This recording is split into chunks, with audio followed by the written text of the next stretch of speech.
Okay, we have very talented Harold Perkins of LSU. We'll start with questions here on the front row.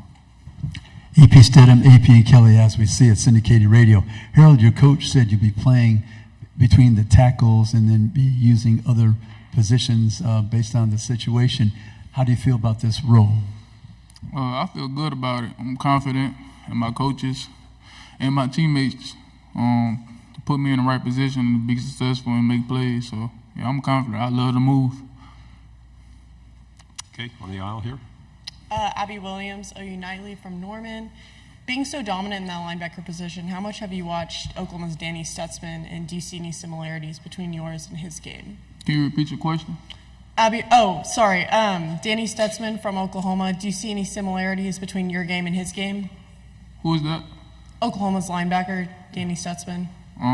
To be honest, I ain't really watching nobody else play. I'm focused on myself and my teammates, and we just focus on getting better. So. Okay.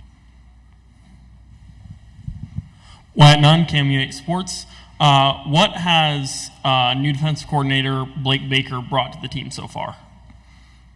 I'll probably just say a loving, working environment. Coach Baker, a joy to have around the building.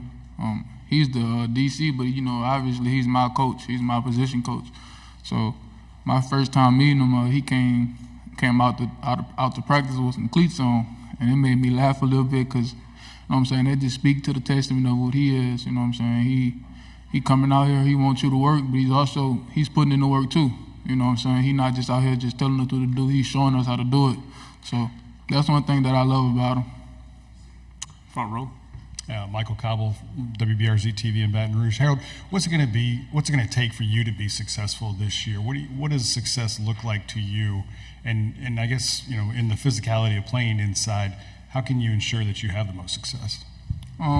Just knowing that everything not going to be perfect, Everything not going to pan out and play out the way that you want it to, and just be ready to play adversity, and be ready to deal with it and not running from it. I'll say that. Right side, third row. Mason Young, Tulsa World. Harold, just curious for your thoughts on there's going to be now iPads and video replay available on the sideline. How beneficial do you think that's going to be for you guys this upcoming season? Can you repeat your question? How beneficial is it going to be to have video replay available to you on the sideline this season? I think that's a magnificent idea, to come to the sideline and see yourself making a play or just the mistake. Because I'll wait till tomorrow to see what I messed up on when I can go to the sideline and fix the mistake or the problem right then and there instead of waiting. So I think that'll be a great addition to the game for all college athletes. Left side. Tyler Shaw with KBTX and College Station. Harold, going back to your recruitment and going to LSU, how difficult of a decision was that? Flipping from A&M and to LSU. It was a difficult decision. It was a moment that I feel that I have no regrets on, but it was for sure a difficult decision. Now that you're in Baton Rouge, what's it like playing against A&M every year, and what's that game kind of dynamic like for you? It's fun. Obviously the guys on that team, and coaches and stuff, we have a little bit of a history. So, I know them, they know me. So it's not like a surprise, So it'd be a fun game, though, when we play them. Right side, third row.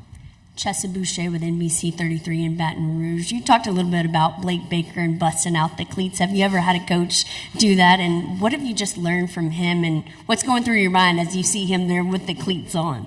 To answer your question, I never had a coach, come out and wear cleats and show me how it's done, quote unquote. But great guy. He's a leader. And he just wants the best for his players and his team. He knows how to have fun, but when it's time to work, there's no jokes. It's time to work. Fourth row in the aisle.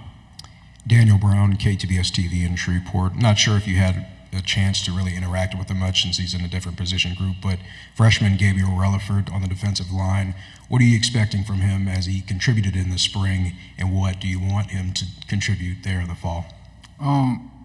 Gabe is someone that I've been watching quietly. You know what I'm saying? He humble. He put in the work every day. He come in every day. He busts his tail to be the best. You know what I'm saying? He that for real. I just watch him put in the work. You know what I'm saying? He remind me of myself, just coming in. Not trying to step on nobody's toes. I just want to be the best. I'm here to take somebody's spot. So that's what he kind of remind me of myself a little bit, just in that remark. Quiet and just trying to put in the work and just be great. On the aisle in the back. Adam Ogburn with K10 Sherman, Texas. Harold, you obviously went to high school in Texas. You were offered by Texas and Oklahoma. So can you talk a little bit about kind of what you think those two schools are going to bring to this conference? I think I think Texas and Oklahoma is a great addition to the SEC.